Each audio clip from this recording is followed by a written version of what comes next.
Hello दोस्तों, welcome to the class. आज हम लोग यूपी बोर्ड हाई स्कूल का जो लेसन 7 है ग्लिम्स ऑफ इंडिया, इसके अंतर्गत सेकेंड पार्ट है कुर्ग। इसका अध्ययन करते हैं। इसको लाइन बाय लाइन हम लोग हिंदी इंग्लिश में एक्सप्लेन करेंगे और बाद में इसके क्वेश्चन आंसर पर भी हम लोग चर्चा करेंगे। तो आइए पहले इसको रीड करते हैं, समझते हैं, पढ़ते हैं। तो फर्स्ट लाइन इसमें लिखा हुआ है, Coorg is a coffee country famous for its rain forest and pieces spices. तो कुर्ग एक कॉफ़ी कंट्री है जो अपने वर्षा वनों और मसालों के लिए फेमस है। ठीक है ना। इस लाइन का मतलब क्या हुआ? Coorg is a coffee country. Coorg एक कॉफ़ी कंट्री है famous for its rain forest and spices, जो कि अपने रेन फॉरेस्ट के लिए अर्थात वर्षा वनों के लिए एंड स्पाइसेस और मसालों के लिए फेमस है। ठीक है ना। तो कुर्ग एक कॉफ़ी कंट्री है जो अपने रेन फॉरेस्ट और स्पाइसेस के लिए फेमस है। तो शुरुआत करते हैं।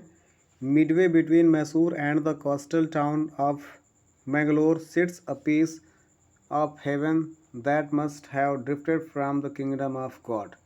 इसमें कहा गया है कि मिडवे अर्थात मध्य में, बिटवीन मैसूर और कोस्टल टाउन ऑफ मैंगलोर और कोस्टल टाउन ऑफ मैंगलोर अर्थात तटीय नगर मैंगलोर और मैसूर के मध्य में स्थित है। अ पीस ऑफ हेवन, धरती स्वर्ग का एक टुकड़ा, दैट मस्ट डिफ्टेड, जो कि अलग हो गया होगा, द किंगडम ऑफ गॉड, ईश्वर के राज्य से। बहुत अच्छी लाइन इसमें लिखी हुई है, Midway between Mysore and coastal town of Mangalore. तो मैसूर और तटीय नगर मंगलोर के मध्य में स्थित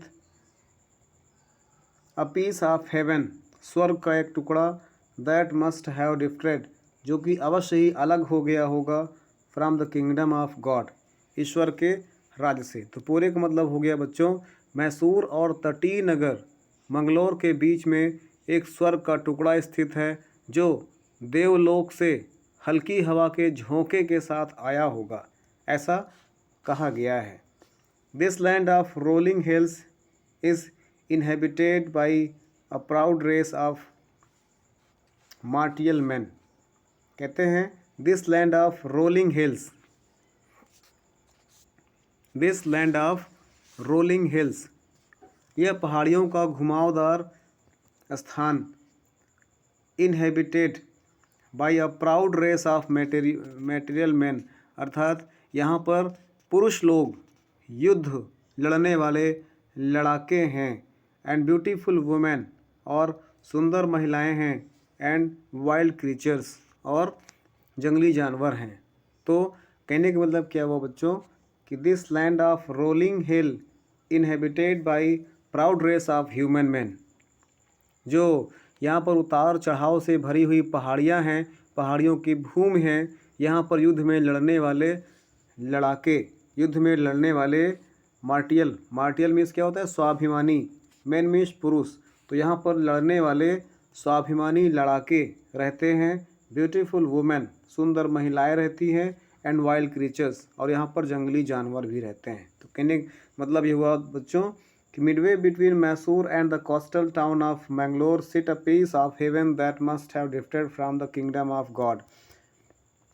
मैसूर और मैंगलोर के तटीय नगर के मध्य में एक ऐसा क्षेत्र स्थित है, ऐसा माना जाता है कि यह स्वर्ग का टुकड़ा है और शायद ईश्वर के राज्य से अलग हो गया होगा। This land of rolling hills is inhabited by a proud race of martial man. इस घुमावदार पहाड़ी में स्वाभिमानी लड़ाके रहते हैं, ब्यूटीफुल वुमेन, सुंदर महिलाएं रहती हैं, एंड वाइल्ड क्रीचर, और जंगली जानवर भी रहते हैं। आगे बढ़ते हैं बच्चों। कुर्ग और कुर्गू, कहते हैं कुर्ग और Kodagu, the smallest district of Karnataka. Coorg या कुडोगू कर्नाटक का एक छोटा सा डिस्ट्रिक्ट है।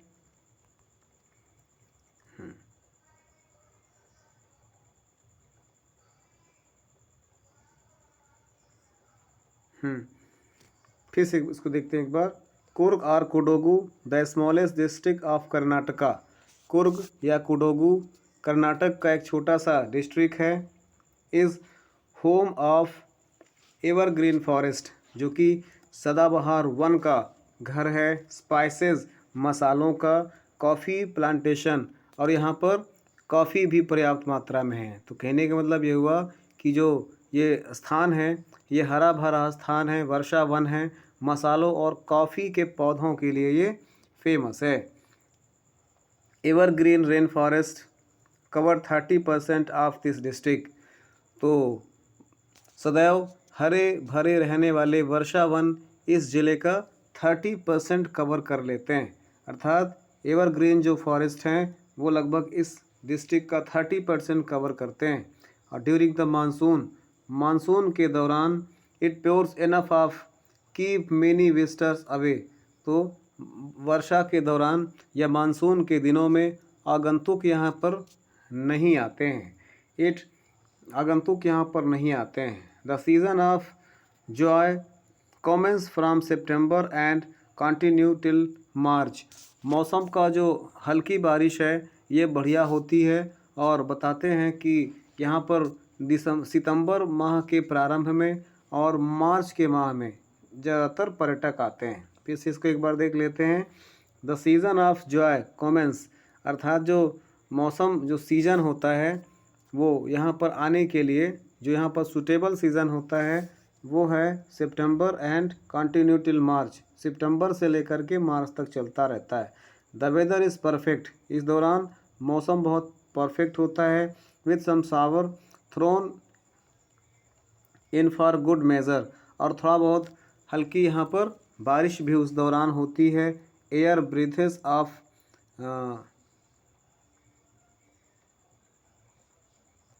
आगे बढ़ते हैं। द एयर ब्रीथेस, अर्थात हवा में सुगंध भरी होती है। और इन्विगोरेटिंग, दोस्तों इन्विगोरेटिंग मीन्स होता है एक प्रकार से ऊर्जादायक, ऊर्जा प्रदान करने वाली कॉफ़ी की, अर्थात वहाँ की हवाओं में कॉफ़ी की सुगंध जो कि ऊर्जा प्रदान करने वाली होती है वो भरी होती है। Coffee estates and colonial bungalows stand tucked under this canopies in prime corner. तो जो कॉफ़ी के बगीचे हैं वो औपनिवेशिक बंगले मुख्य कोनों में वृक्षों की छतरियों के नीचे पर खड़े होते हैं। इसको ध्यान से पढ़िएगा एक बार। कॉफ़ी स्टेट, जो कॉफ़ी के स्टेट्स हैं अर्थात जो कॉफ़ी के बगीचे हैं, एंड कॉलोनियल बंगलौज, और जो एक प्रकार से औपनिवेशिक बंगले हैं। कॉलोनियल मीन्स उपनिवेशिक, याद रखिएगा, कॉलोनियल उपनिवेशिक, और बंगला मीन्स जो बंगले हैं। स्टैंड वो बने होते हैं, खड़े होते हैं। Tucked under tree canopies in prime corner, prime means एक प्रकार से बेस्ट, सबसे अच्छा, और कोने मीन्स किनारे पर। तो छतरियों के नीचे किनारे पर इस प्रकार से बहुत से औपनिवेशिक बंगले बने होते हैं, और वहाँ पर कॉफ़ी के बगीचे में कुछ औपनिवेशिक बंगले मुख्य कोनों में वृक्षों की छतरियों के नीचे पर खड़े होते हैं। तो आगे बढ़ते हैं बच्चों। The fiercely independent people of Coorg और पॉसिबली ऑफ ग्रीक और अरब डिसेंट्स। तो द फारसली इंडिपेंडेंट पीपल, जो कुर्ग के आज़ाद प्रकृति के या आज़ाद पसंद के लोग हैं वो शायद पॉसिबली ऑफ ग्रीक से हो सकते हैं, या अरब डिसेंट्स या फिर अरब वंश के हो सकते हैं। जो कुर्ग में लोग पाए जाते हैं उनके बारे में दो पॉसिबल संभावनाएं हैं। इनके डिसेंट्स, इनके वंशज के बारे में कहा गया है कि मे बी ये ग्रीक के हो सकते हैं या फिर अरब डिसेंट्स के हो सकते हैं, अरब वंश के हो सकते हैं। तो द फारसली इंडिपेंडेंट पीपल, अर्थात जो आज़ाद प्रकृति के आज़ाद पसंद लोग हैं कुर्ग के रहने वाले, ये संभवतः ग्रीक के हो सकते हैं या फिर अरब डिसेंट्स के हो सकते हैं। As one story goes, a part of Alexander's army moved south along the coast and settled here when return become impartial. तो पहली स्टोरी ये है कि कैसे ये अरब या कैसे ये ग्रीक वंशज के हैं, इसके बारे में कुछ लाइनें दी हुई हैं। एज वन स्टोरी गोज, जैसे कि कहानी जाती है, part of Alexander's army, Alexander की आर्मी के टुकड़ी के बारे में।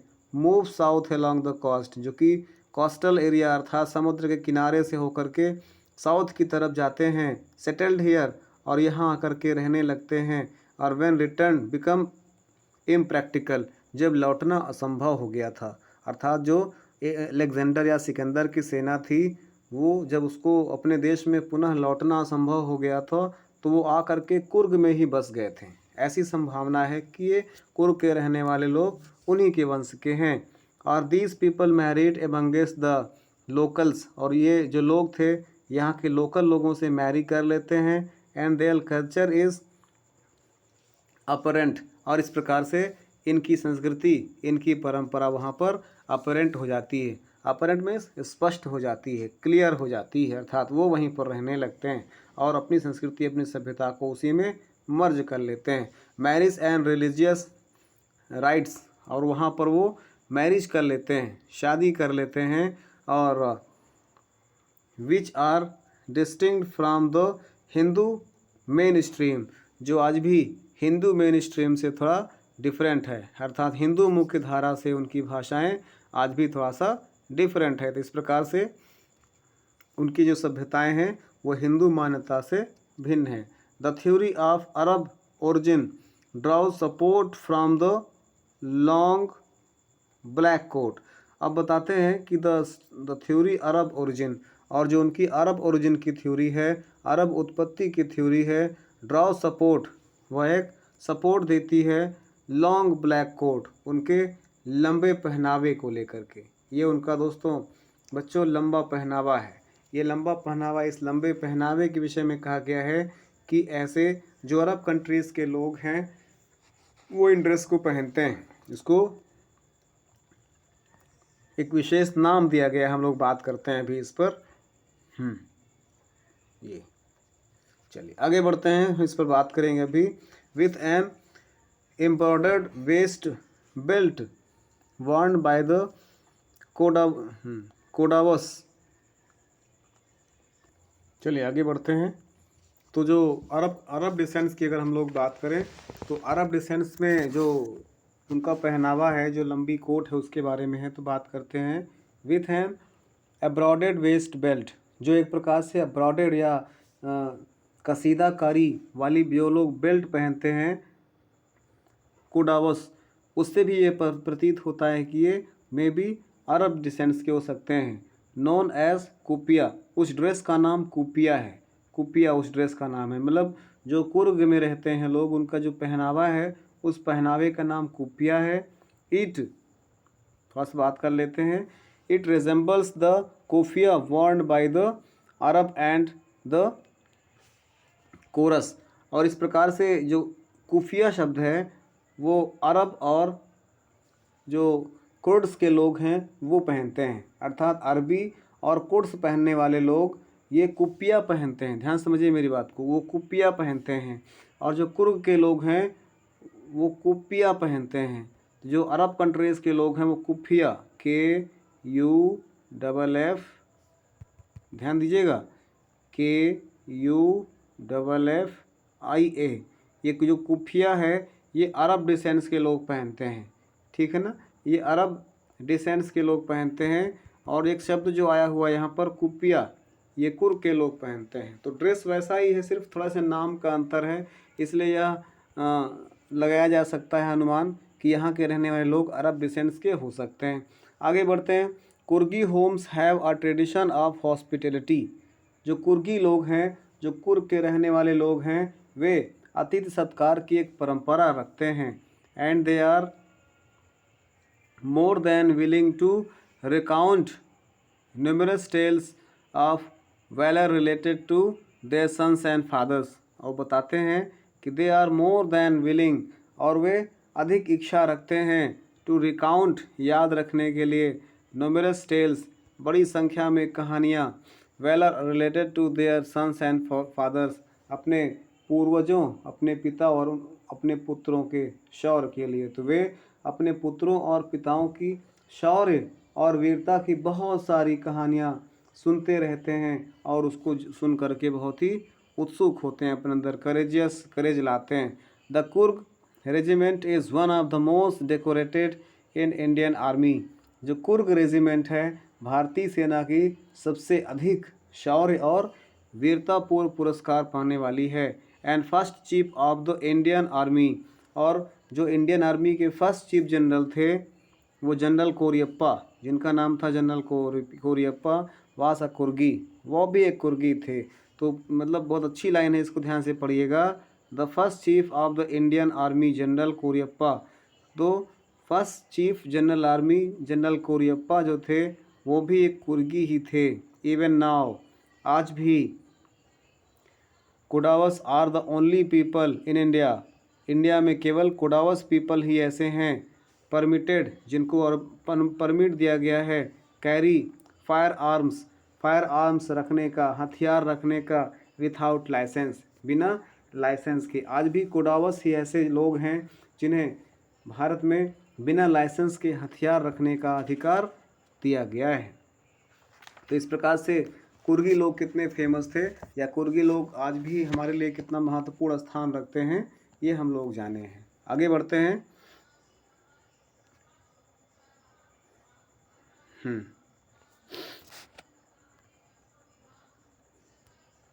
चलिए आगे बढ़ते हैं। The river Kaveri obtained it's water from hill and forest of Coorg, तो द रिवर कावेरी, जो कावेरी रिवर है वो वाटर जल रखती है from the hills and forest of Coorg, Coorg की पहाड़ियों और जंगलों से आने वाले जल को, अर्थात कावेरी नदी अपना जल कुर्ग की पहाड़ियों और जंगलों से प्राप्त करती है। महाशीर एक प्रकार की फिश है, तो mahseer a large water fish bound these waters, तो जो एक प्रकार के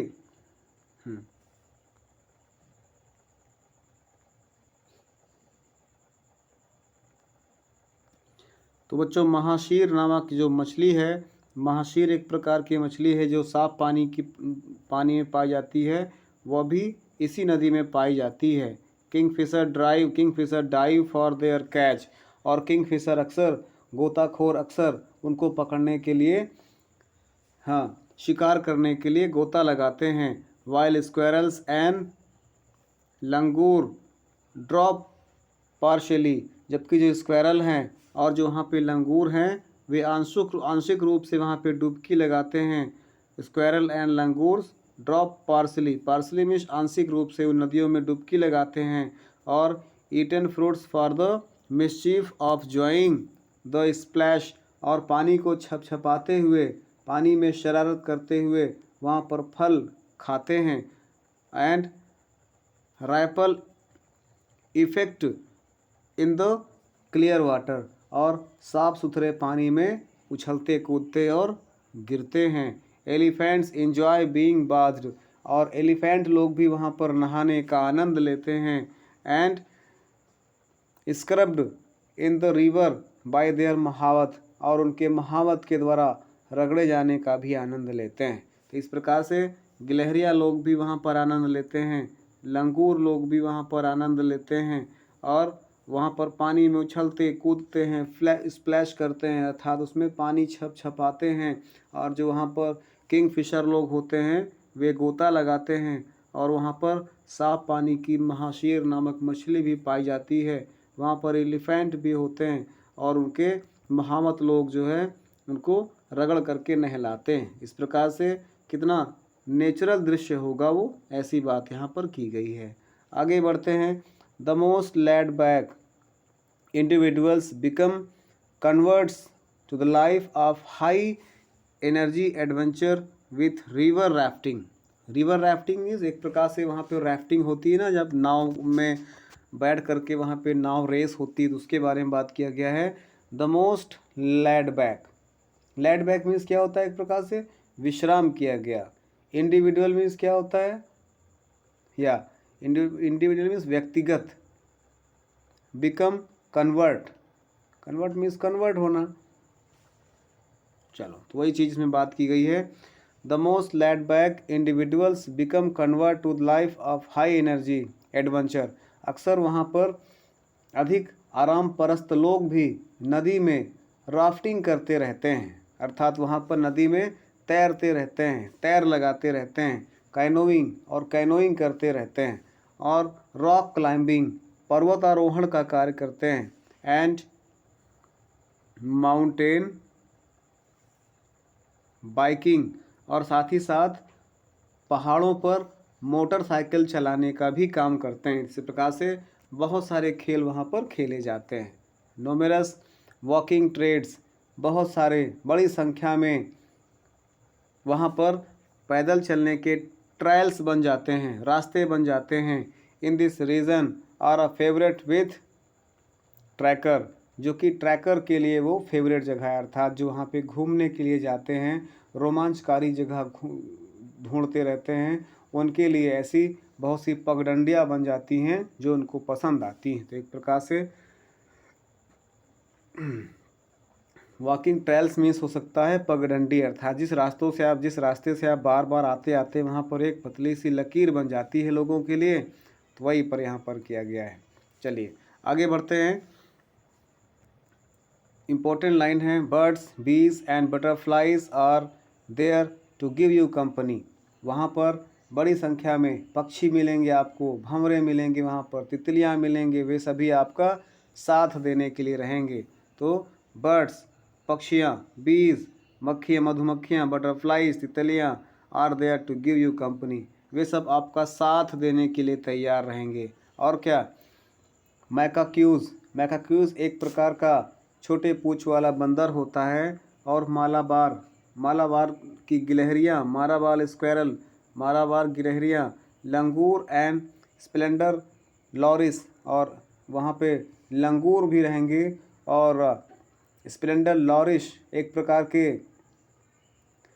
लचीले वानर की बात हो रही है, और कीपिंग अ वॉचफुल आइज़, जो कि एक तरफ से चौकस होकर के आपकी तरफ देखते रहेंगे, फ्रॉम द ट्री कैनोपी, पेड़ की चोटी पर चढ़ करके, अर्थात पेड़ की सबसे ऊंची चोटी पर चढ़ करके जो छोटे साइज़ के लचीले वानर हैं, वे चौकस होकर के आपकी तरफ एक टक देखते रहेंगे।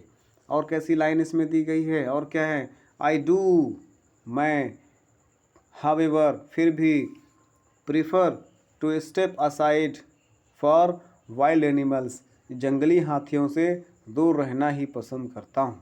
यद्यपि मैं इतना होने के बावजूद, ये सब तो ठीक हैं, लेकिन मैं अक्सर वाइल्ड एनिमल से अपने आप को स्टेप असाइड करने का प्रयास करता हूँ, दूर करने का प्रयास करता हूँ। The climb to the Brahmagiri hills brings you into a panoramic view of the entire misty landscape of Coorg. बताते हैं, यहाँ पर लेखक बता रहे हैं कि the climb to the Brahmagiri, अर्थात ब्रह्मगिरी की पहाड़ियों की चढ़ाई, brings you into a panoramic view, आपको एक प्रकार से पैनोरमिक व्यू दे सकती है। यहाँ पर पैनोरमिक मीन्स क्या हो सकता है, पैनोरमिक व्यू मीन्स होता है एक प्रकार से दृष्टि पटल, अर्थात आपको नज़रों को बहुत आश्चर्यजनक दृश्यों से भर देगा। तो वही इसमें कहा गया है, into a panoramic view of the entire misty. तो वहाँ का जो ब्रह्मगिरी की चढ़ाई है, आपको विस्तृत रूप से वहाँ का जो मिस्टी लैंडस्केप है, अर्थात कोहरे से ढका हुआ प्राकृतिक क्षेत्र है कुर्ग का, वो आपको प्राकृतिक सौंदर्य के दर्शन कराएगा। आगे बढ़ते हैं। A walk across to rope bridge leads to the 64 एकड़ आइलैंड।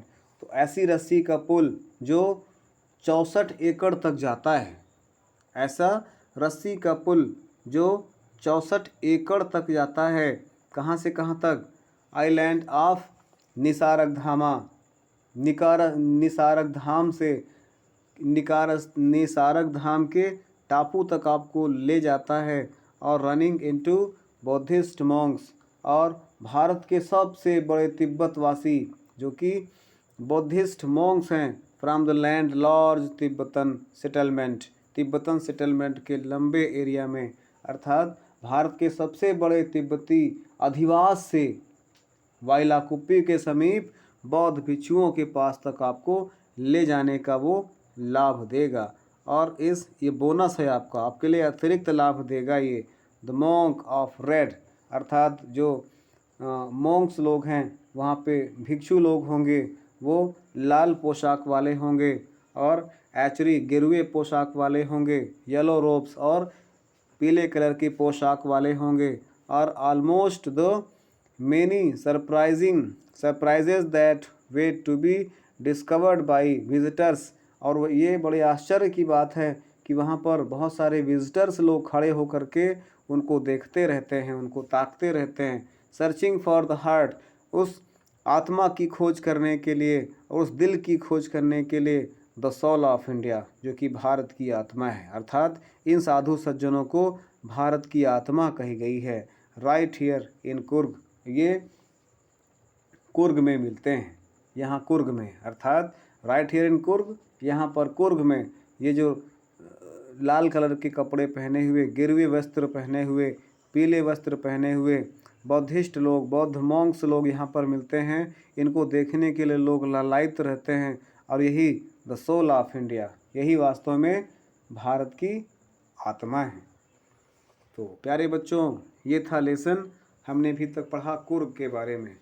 हमने पढ़ा कि कुर्ग कैसे एक कॉफ़ी कंट्री है, और रेन फॉरेस्ट भी यहाँ पर है, और यहाँ पर स्पाइसेस के लिए भी ये फेमस है। साथ ही साथ हमने यहाँ पर जाना कि कुर्ग में किस प्रकार के लोग रहते हैं। ये ग्रीक डिसेंट्स के हो सकते हैं, अरब डिसेंट्स के हो सकते हैं, कुप्फी और कोप्पी नामक ड्रेस के कारण से। इनके जो पहनावे हैं इससे भी अंदाज़ा लगाया जा सकता है। अलेक्जेंडर के विषय को लेकर के भी यहाँ पर बात किया गया है कि यहाँ के रहने वाले हो सकता है उसी के वंशज के हों, वहाँ लड़ते लड़ते यहाँ तक आए थे, वापस लौट नहीं पाए थे, यहीं के लोकल लोगों से मैरी कर लिया था।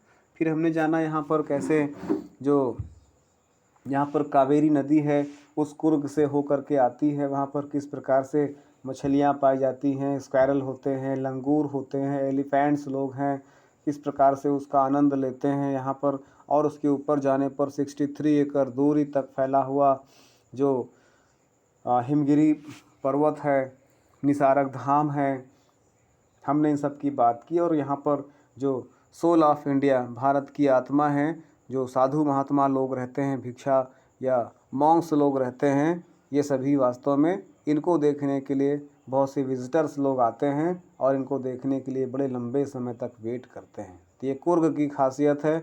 इसके बारे में कहा गया है कि ये स्वर्ग का एक टुकड़ा है। ऐसा माना जाता है कि यह ईश्वर के या भगवान के राज्य का कोई अंश टूट करके आंधी में, तूफान में इधर बह आया हो। तो चलिए, इसका थर्ड पार्ट हम लोग अगली क्लास में बात करेंगे। इसके थर्ड पार्ट का नाम होगा द टी फ्रॉम असम। तो अगली क्लास में हम लोग इस पर चर्चा करेंगे। अभी साथ में हम लोग इसके बाद क्वेश्चन आंसर और मल्टीपल चॉइस क्वेश्चन पर, लॉन्ग और शॉर्ट क्वेश्चन पर भी बात करेंगे। इससे संबंधी हम लोग पैसेज पर भी बात करेंगे, और पैसेज से रिलेटेड क्वेश्चन आंसर और कॉम्प्रिहेंशन पर भी बात करेंगे।